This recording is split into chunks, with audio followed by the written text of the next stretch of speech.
Assalamualaikum warahmatullahi wabarakatuh. Selamat pagi Bu, selamat pagi teman-teman.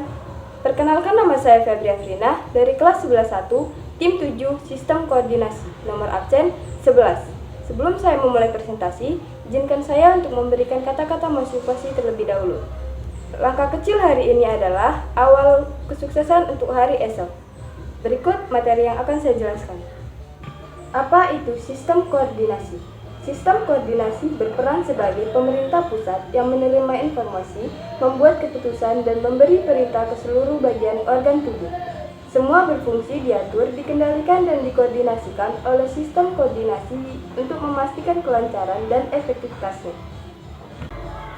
Tujuannya agar kita bisa merespon rangsangan dari lingkungan seperti menghindari saat ada bahaya atau mengambil makanan saat lapar. 3 komponen utama yaitu 1. Sistem saraf, 2. Sistem hormon, 3. Sistem indera. Sistem saraf yaitu 1. Sistem saraf bekerja seperti jaringan, kabel telepon atau internet super cepat di tubuh kita. 2. Ia mengirimkan pesan dalam bentuk sinyal listrik yang disebut impuls. 3. Unit terkecil dari sistem saraf adalah sel saraf atau yang disebut dengan neuron. Bahwa video ke-10 ini akan didedikasikan untuk menjelaskan apa itu sel syaraf atau neuron. Kita semua tahu bahwa sel syaraf merupakan sel yang mengantarkan impuls listrik di tubuh kita. Otak kita terdiri dari sekitar 86 miliar sel syaraf yang bekerja sama dalam menerima maupun menghantarkan impuls antara otak dan seluruh bagian tubuh lainnya. Tapi sebenarnya bagaimana sih cara kerjanya?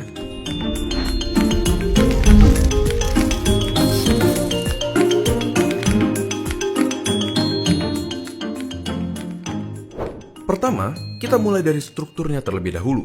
Salah satunya ada yang namanya akson. Bagian ini bertanggung jawab dalam transmisi impuls listrik dari satu sel syaraf ke sel syaraf berikutnya, yang akan berujung ke target akhir yaitu organ ataupun otot. Setelah itu, kita juga punya dendrit. Dendrit adalah struktur yang bertanggung jawab dalam menerima impuls dari sel syaraf lainnya, dari organ maupun otot, ataupun dari otak. Impuls listrik ini akan bergerak dari dendrit melalui badan sel, yaitu struktur lain di sel syaraf yang berisi nukleus, suatu organel yang berisi material genetik yang mengatur pertumbuhan dan perkembangan dari si sel syaraf. Selain itu, ada banyak sel syaraf yang memiliki struktur bernama selubung mielin yang membantu dalam kecepatan konduksi impuls listrik yang melewati sel syaraf. Tahu nggak?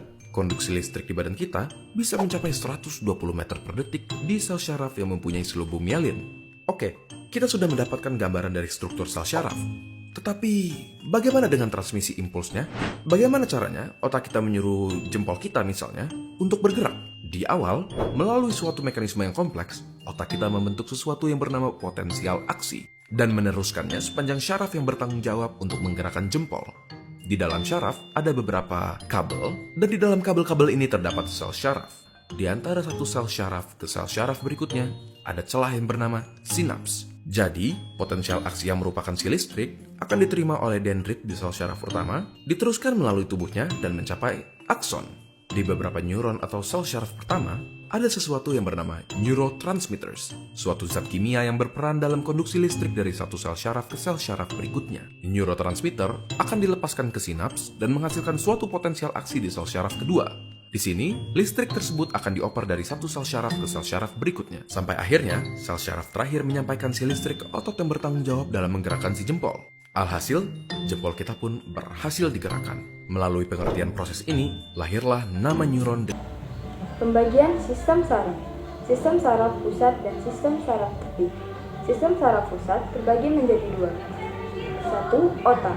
Otak adalah pusat kendali utama tempat berpikir, mengingat dan membuat keputusan. 2. Sumsum tulang belakang adalah untuk impuls dari dan ke otak serta pusat gerak refleks. Sistem saraf tepi terbagi menjadi 2. 1. Terdiri dari semua saraf yang bercabang dari otak dan sumsum tulang belakang ke seluruh organ tubuh. 2. Tugasnya menyampaikan perintah dari SST ke organ dan mengirim informasi dari organ kembali ke SST. Otak terbagi menjadi 3 bagian: otak besar, otak kecil, dan batang otak. 1. Otak besar berpusat kecerdasan, ingatan, kesadaran, dan kemauan. Terbagi menjadi beberapa area atau lobus yang mengatur fungsi berbeda seperti penglihatan, pendengaran, dan gerakan. Kedua, otak kecil. Terletak di bagian belakang bawah otak, berfungsi mengatur keseimbangan tubuh dan koordinasi gerak otot agar halus dan presisi. Ketiga, batang otak. Menghubungkan otak besar ke sumsum tulang belakang, mengatur fungsi-fungsi vital yang tidak kita sadari, seperti detak jantung, pernapasan, dan tekanan darah. You want to move your cursor. Like all information you can perceive or imagine, the intent to move a computer cursor is represented in your brain. Your brain is composed of nearly 100 billion cells called neurons. Neurons come in many complex shapes, but generally they have a dendritic arbor, a cell body called a soma, and an axon. The neurons of your brain connect to form a large network through axon-dendrite junctions called synapses.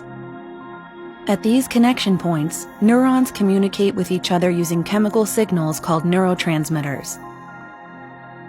Neurotransmitters are released from the end of an axon in response to an electrical spike called an action potential. When a cell receives enough of the right kind of neurotransmitter input, a chain reaction is triggered that causes an action potential to fire, and the neuron to in turn relay messages to its own downstream synapses. Action potentials produce an electric field that spreads from the neuron and can be detected by placing electrodes nearby, allowing recording of the information represented by a neuron. Information about everything from movement, to vision, to hearing, to hunger, to dreaming during sleep, everything you can experience can be found by recording these electrical signals in different areas of the brain. Information about moving your cursor can be found in a number of brain areas, including the primary motor cortex, or M1. When the cursor is moved up, some neurons in M1 will fire a lot, some will fire a little, and others will be silent, and vice versa if the cursor is moved down. In other brain areas, relevant information is represented in more complex ways, which can be learned with more sophisticated models. Through these relationships, we can begin to decode the communication signals in the brain. And by recording enough neurons, movement intent can be elucidated with higher fidelity. Gerak sadar dan gerak refleks. Gerak sadar, gerakan yang kita sadari dan kita rencanakan. Contohnya, menulis, makan, dan berjalan. Gerak refleks, gerak yang terjadi secara otomatis, cepat dan tanpa kita sadari. Tujuannya untuk melindungi tubuh dari bahaya. Contohnya, menarik tangan saat kena benda panas, berkedip saat ada debu. Sistem hormon. Jika sistem saraf mengirim pesan lewat kabel listrik, sistem hormon mengirim pesan lewat surat kimia yang disebut hormon. 1. Hormon dihasilkan oleh kelenjar endokrin dan dialirkan ke seluruh tubuh melalui pendarah darah. Kedua, kerjanya lebih lambat dari sistem saraf, tetapi efeknya berlangsung lebih lama.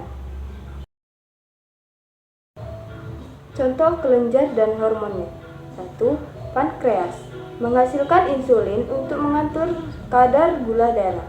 Kedua, adrenal menghasilkan adrenalin saat kita takut atau tegang atau meningkatkan detak jantung. Ketiga, tiroid mengatur metabolisme tubuh. Sistem indera. Sistem indera ada sistem indera mata yang menerima cahaya, sistem indera telinga yang menerima getaran suara, sistem indera hidung yang menerima bau-bau dari luar, sistem indera kulit yang bisa merasakan sentuhan. Yang kelima adalah sistem indera lidah yang bisa merasakan rasa-rasa yang ada pada mulut kita.